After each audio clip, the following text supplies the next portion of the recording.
Hello दोस्तों, आपके अपने YouTube channel purify study awareness में आपका स्वागत है। आज हम SSC state exams, railway exams के मोस्ट इम्पोर्टेंट टॉपिक भारत की स्थिति को कवर करेंगे। मैं आपको मैप के थ्रू समझाऊंगा। दोस्तों, एसएससी भारत के पड़ोसी देशों के बारे में भी पूछ रहा है, हम उसे भी कवर करेंगे। आने वाले एग्ज़ाम्स के लिए भी बहुत इम्पोर्टेंट है दोस्तों, 1 से 2 नंबर ज़रूर दे के जाएगा। तो शुरू करते हैं। जनसंख्या की दृष्टि से विश्व में भारत का कौन सा स्थान है? तो दोस्तों दूसरा स्थान है और पहला स्थान चीन का है। दोस्तों 2011 की जनगणना के अनुसार भारत की जनसंख्या 121 करोड़ थी। दोस्तों 2011 की जनगणना 15वीं जनगणना थी और 1872 में लॉर्ड मेयो के समय में पहली जनगणना हुई थी और 1881 से मॉडर्न आधुनिक तरीके से जनगणना शुरू की गई थी। सी चंद्रमौली 2011 की जनगणना के चुनाव आयुक्त थे सी चंद्रमौली, और 2011 की जनगणना 15वीं जनगणना थी दोस्तों, और आज़ादी के बाद 7वीं जनगणना थी। और अभी 2021 में होनी थी, लेकिन अभी वो 2027 में होनी है। 2027 में उसको प्रस्तावित किया गया है सरकार के द्वारा। उसका बजट रखा गया है 11,718.24 करोड़। तो 2027 की जनगणना पहली पेपरलेस जनगणना है, यानी डिजिटल माध्यम से होगी। 16वीं जनगणना है 2027 की जनगणना, 2026-27 की, और आज़ादी के बाद 8वीं जनगणना है दोस्तों जो होनी है अभी। ये 2 चरणों में होगी। पहले चरण में अभी ये अप्रैल से सितंबर के बीच 2026 में मकान सूचीकरण का कार्य किया जाएगा, और उसके बाद दूसरे चरण में, 2 चरणों में होनी, दूसरे चरण में जनसंख्या गणना का काम 2027 में होगा। लेकिन कुछ क्षेत्रों, उत्तराखंड हो गया, जम्मू कश्मीर, हिमाचल प्रदेश, दुर्गम क्षेत्रों में 2026 में ही जनसंख्या जनगणना का कार्य कर लिया जाएगा। नेक्स्ट है दोस्तों, क्षेत्रफल की दृष्टि से भारत का स्थान कौन सा है विश्व में? तो दोस्तों 7वां स्थान है। पहला कौन सा है? रूस, दूसरा कनाडा, तीसरा चाइना, चौथा यूएसए अमेरिका, संयुक्त राज्य अमेरिका, 5वां ब्राज़ील है, और छठा है ऑस्ट्रेलिया, और 7वां है भारत, और 8वां है अर्जेंटीना। भारत का क्षेत्रफल विश्व के कुल क्षेत्रफल का कितना भाग है? तो दोस्तों भारत का क्षेत्रफल विश्व के कुल क्षेत्रफल का 2.4% है, और भारत का क्षेत्रफल है 32,87,263 वर्ग किलोमीटर। नेक्स्ट है दोस्तों, भारत का अक्षांशीय विस्तार कितना है? तो आंसर है दोस्तों 8 डिग्री 4 मिनट उत्तरी अक्षांश से 37 डिग्री 6 मिनट उत्तरी अक्षांश के मध्य भारत का अक्षांशीय विस्तार है। और भारत का देशांतरीय विस्तार कितना है? तो दोस्तों आंसर है 68 डिग्री 7 मिनट पूर्वी देशांतर से 97 डिग्री 25 मिनट पूर्वी देशांतर के मध्य। ध्यान रखिएगा दोस्तों, अक्षांश अगर कभी भी पूछे तो अक्षांश हमेशा उत्तर में होता है और देशांतर हमेशा पूर्व में होता है। यानी देशांतर पूछेगा तो या तो ईस्ट या का ई लिखा हुआ मिल जाएगा पीछे, और अक्षांश पूछेगा तो पीछे जैसे 8 डिग्री 4 मिनट या तो उत्तरी अक्षांश बोलेगा, या नॉर्थ या एन लिखा हुआ मिल जाएगा पीछे। देशांतर रेखाएं क्या निर्धारित करती हैं? दोस्तों आंसर है समय एवं अवस्थिति को निर्धारित करती हैं देशांतर रेखाएं। तो दोस्तों विश्व के मानचित्र को समझने की कोशिश करते हैं। सबसे ऊपर में दोस्तों उत्तरी ध्रुव है, नीचे दक्षिणी ध्रुव है, ये पूरब है, पश्चिम है। उत्तर से दक्षिण को जोड़ने वाली रेखाएं क्या कहलाती हैं? देशांतरीय रेखाएं कहलाती हैं। जितनी रेखाएं देख रहे हैं ये सभी देशांतरीय रेखाएं हैं, सीधी सीधी उत्तर से जो दक्षिण को जोड़ रही हैं। और पूरब से पश्चिम को जोड़ने वाली रेखाएं ये सभी अक्षांशीय रेखाएं हैं। 0 डिग्री उत्तर को क्या कहते हैं दोस्तों? इक्वेटर, भूमध्य रेखा या विषुवत रेखा कहते हैं। इसमें सूरज की किरणें सीधी पड़ती हैं, और इस 0 डिग्री से और ये भूमध्य रेखा से उत्तर की तरफ यानी ऊपर की तरफ जो ये 23.5 डिग्री नॉर्थ है, उत्तरी है, इसको बोलते हैं कर्क रेखा। और भूमध्य रेखा यानी विषुवत रेखा से नीचे की ओर 23.5 डिग्री उसको बोलते हैं मकर रेखा। भारत की स्थिति देख सकते हैं दोस्तों, भूमध्य रेखा से ऊपर की तरफ है, तो ये भारत उत्तरी ध्रुव में है। ये है 0 डिग्री, और यहाँ से 8 डिग्री ऊपर, 8 डिग्री 4 मिनट ऊपर नॉर्थ यानी उत्तर में यहाँ पर से भारत शुरू होता है, और 37 डिग्री 6 मिनट उत्तर तक। तो देख सकते हैं दोस्तों, कर्क रेखा 23.5 डिग्री रेखा ये भारत को काटती है। यहाँ पर कर्क रेखा से मकर रेखा तक के बीच के क्षेत्र को उष्ण कटिबंधीय क्षेत्र कहते हैं। ये देख सकते हैं दोस्तों, 8 डिग्री 4 मिनट से 37 डिग्री 6 मिनट तक ये भारत नॉर्थ तक, उत्तर तक ये भारत की अक्षांशीय स्थिति है। और देशांतरी स्थिति क्या है? 68 डिग्री 7 मिनट ईस्ट यानी पूर्व से 97.27 डिग्री 25 मिनट पूर्व ईस्ट। जैसे जैसे ये देखो, देशांतरी जो रेखाएं होती हैं वो समय को बताती हैं। तो जैसे जैसे हम पश्चिम से पूरब की ओर आगे की ओर बढ़ते हैं तो समय भी बढ़ता जाता है। हमारी पृथ्वी पश्चिम से पूरब की तरफ एक दिन में एक चक्कर लगाती है, यानी 24 घंटे में 360 डिग्री घूमती है। तो 15 डिग्री घूमती है 1 घंटे में दोस्तों, और 1 डिग्री घूमती है 4 मिनट में। और भारत का पूरब से पश्चिम तक विस्तार है कितना है? 2933 किलोमीटर, 2933 किलोमीटर। और ये उत्तर से दक्षिण तक का विस्तार है 3214 किलोमीटर, 3214 किलोमीटर है उत्तर से दक्षिण तक।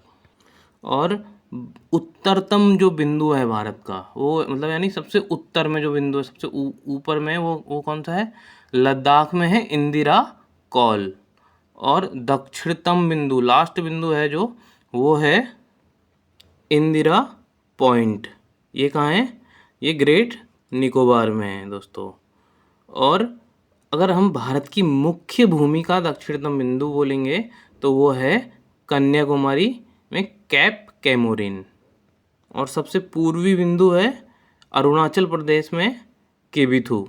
पश्चिमोत्तर सबसे पश्चिम में सुदूर पश्चिम बिंदु है गोरमोता, गुजरात में गोरमोती। भारत के कितने राज्यों से होकर गुजरती है? तो दोस्तों आंसर है इसका 8 राज्यों से होकर गुजरती है कर्क रेखा। 23.5 डिग्री नॉर्थ जो कर्क रेखा है वो गुजरात, राजस्थान, मध्य प्रदेश, छत्तीसगढ़, झारखंड, पश्चिम बंगाल, त्रिपुरा और मिजोरम से होकर गुजरती है दोस्तों।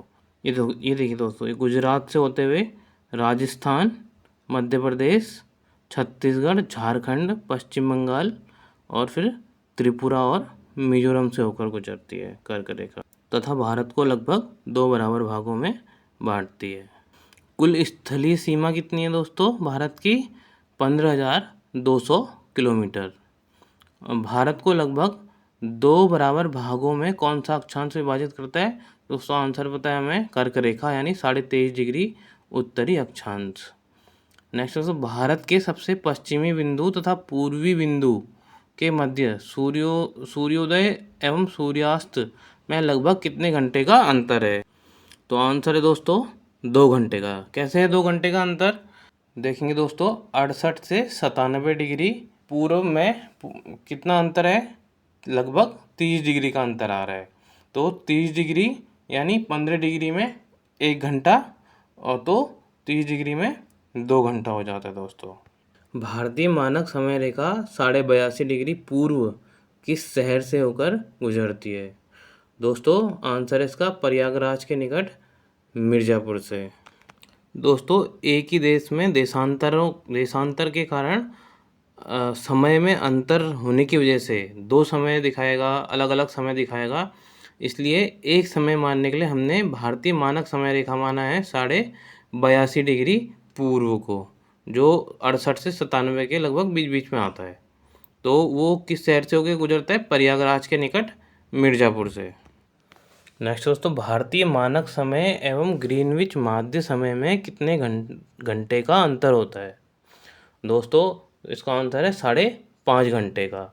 ग्रीनविच माध्य समय यानी 0 डिग्री देशांतरीय रेखा, और भारतीय मानक समय यानी 82.5 डिग्री। तो दोनों में अगर वो देखेंगे तो डिफरेंस कितना है, 82.5 डिग्री का। और अगर इसको आप घंटे में चेंज करेंगे तो लगभग 5.5 घंटे आएगा इसका आंसर। और यदि ग्रीनविच में मान लो 2 बज रहा है तो भारत में कितना बज रहा होगा, प्लस 5.5 ऐड कर दो, यानी 7:30 हो रहा होगा उस टाइम पे। भारत का एकमात्र जिला कौन सा है जिसकी सीमा 4 राज्यों को स्पर्श करती है? तो ऐसा जिला है सोनभद्र, उत्तर प्रदेश का दोस्तों, जिसकी सीमा 4 राज्यों को स्पर्श करती है।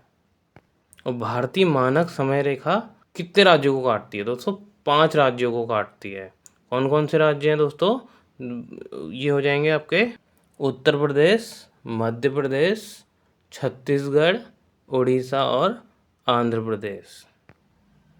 भारत की क्षेत्रीय या प्रादेशिक समुद्री सीमा। भारतीय समुद्र की आधार रेखा से 12 समुद्री मील तक, 12 नॉटिकल माइल तक भारत की प्रादेशिक समुद्री सीमा है। यानी इसमें भारत का एकाधिकार है। इसमें भारत मतलब इसके अंदर कोई दूसरा देश बिना परमिशन के नहीं घुस सकता है। तो इसमें हम अपना व्यापार करें, कुछ भी करें, इसमें हमारा अधिकार है।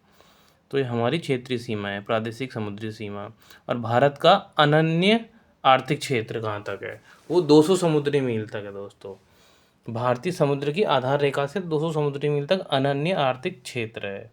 और भारत का संलग्न क्षेत्र, यह भारतीय समुद्र के आधार रेखा से 24 समुद्री मील तक। दोस्तों अनन्य आर्थिक क्षेत्र, इसमें जीवित निर्जीव के अन्वेषण, दोहन और संरक्षण पर भारत के संप्रभु अधिकार हैं। जो ये 200 समुद्री मील तक है अनन्य आर्थिक क्षेत्र, इसमें भारत को समुद्री अनुसंधान, कृत्रिम द्वीप निर्माण और समुद्री प्रदूषण नियंत्रण जैसे अधिकार प्राप्त हैं। और दोस्तों संलग्न क्षेत्र जो 24 समुद्री मील तक है, इसमें भारत को सीमा शुल्क, वित्तीय अप्रवासन, इमिग्रेशन और स्वच्छता से संबंधित अधिकार प्राप्त हैं। और सबसे लंबी तटीय सीमा वाला राज्य कौन सा है दोस्तों? गुजरात, लगभग 2340 किलोमीटर सबसे लंबी तटीय सीमा वाला राज्य है। भारत दोस्तों 7 देशों के साथ स्थलीय सीमा साझा करता है। इन देशों में दोस्तों बांग्लादेश के साथ भारत सबसे लंबी सीमा, 4096 किलोमीटर लंबी भारत की जो सीमा है, बांग्लादेश के साथ सबसे लंबी सीमा है 4096 किलोमीटर दोस्तों, याद रखिएगा। उसके बाद है दोस्तों भारत की चीन के साथ 3488 किलोमीटर। फिर पाकिस्तान के साथ है 3323 किलोमीटर। और नेपाल के साथ है 1751 किलोमीटर। और फिर है उसके बाद म्यांमार के साथ 1643 किलोमीटर। म्यांमार अरुणाचल प्रदेश के साथ सबसे लंबी सीमा साझा करता है दोस्तों। और भूटान के साथ है 699 किलोमीटर। और दोस्तों सबसे लास्ट मतलब सबसे कम सीमा जिसके साथ साझा करता है, यहाँ इधर है लद्दाख में, अफगानिस्तान के साथ 106 किलोमीटर की। और मुख्य भूमि, भारत की मुख्य भूमि तथा द्वीपों सहित भारत की तटरेखा है 7516.6 किलोमीटर।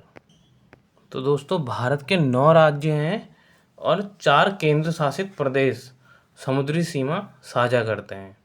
तो 9 राज्य कौन कौन से हैं? गुजरात है, महाराष्ट्र, जो गुजरात सबसे लंबी समुद्री सीमा है जिसकी भारत की। और उसके बाद है महाराष्ट्र, गोवा, कर्नाटक, केरल, तमिलनाडु, आंध्र प्रदेश, उड़ीसा, पश्चिम बंगाल।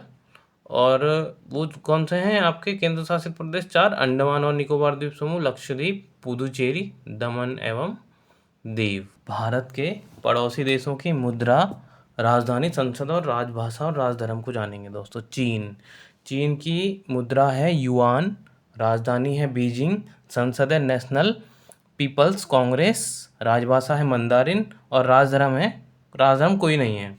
पाकिस्तान दोस्तों रुपया, और इस्लामाबाद राजधानी है, संसद है मजलिस ए शुरा और राजभाषा उर्दू है और राजधर्म है इनका इस्लाम।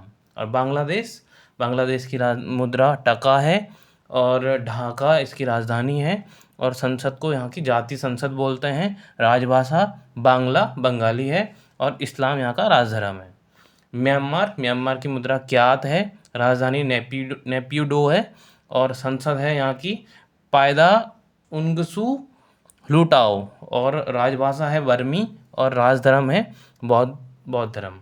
और नेपाल का नेपाली रुपया है दोस्तों। राजधानी काठमांडू है। संसद संघीय संसद है और राजभाषा नेपाली है और धर्म कोई धर्म नहीं है।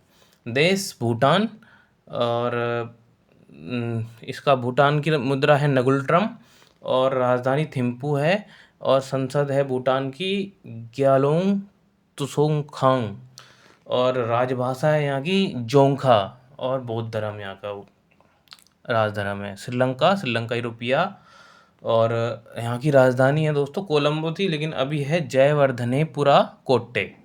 और संसद है यहाँ की संसदी बोलते हैं उसको। और राजभाषा यहाँ की दो हैं दोस्तों, एक मुख्य है सिंहली और साथ में है तमिल। और राजधर्म है दोस्तों बौद्ध धर्म। और अफगानिस्तान की मुद्रा है अफगानी और राजधानी है काबुल और संसद है नेशनल असेंबली। और राजभाषा है दोस्तों दारी और पश्तो और धर्म है यहाँ का राजधर्म इस्लाम है। दोस्तों अफगानिस्तान का नया नाम क्या पड़ा है दोस्तों? नया नाम इन्होंने रखा है इस्लामिक अमीरात ऑफ अफगानिस्तान। और दोस्तों चीन का राष्ट्रीय खेल क्या है? टेबल टेनिस है दोस्तों। पाकिस्तान का है भारत के जैसे फील्ड हॉकी। और बांग्लादेश का है दोस्तों कबड्डी। दोस्तों ये किसी न किसी पेपर में तो आया है, एसएससी या रेलवे में किसी में आया पूछा हुआ है प्रश्न है। और म्यांमार का है दोस्तों चिनलोन। और नेपाल का है वॉलीबॉल। और भूटान का है तीरंदाजी। और श्रीलंका का है वॉलीबॉल। दोस्तों अभी हाल ही में 2025 में एसएससी ने भारत के पड़ोसी देशों के राजधर्म और राजभाषा को पूछा था। तो दोस्तों ये इम्पोर्टेंट हो जाता है एग्ज़ाम पर्सपेक्टिव से। तो दोस्तों अगर आपको वीडियो पसंद आई तो लाइक, सब्सक्राइब और शेयर करना ना भूलें। जय हिंद दोस्तों।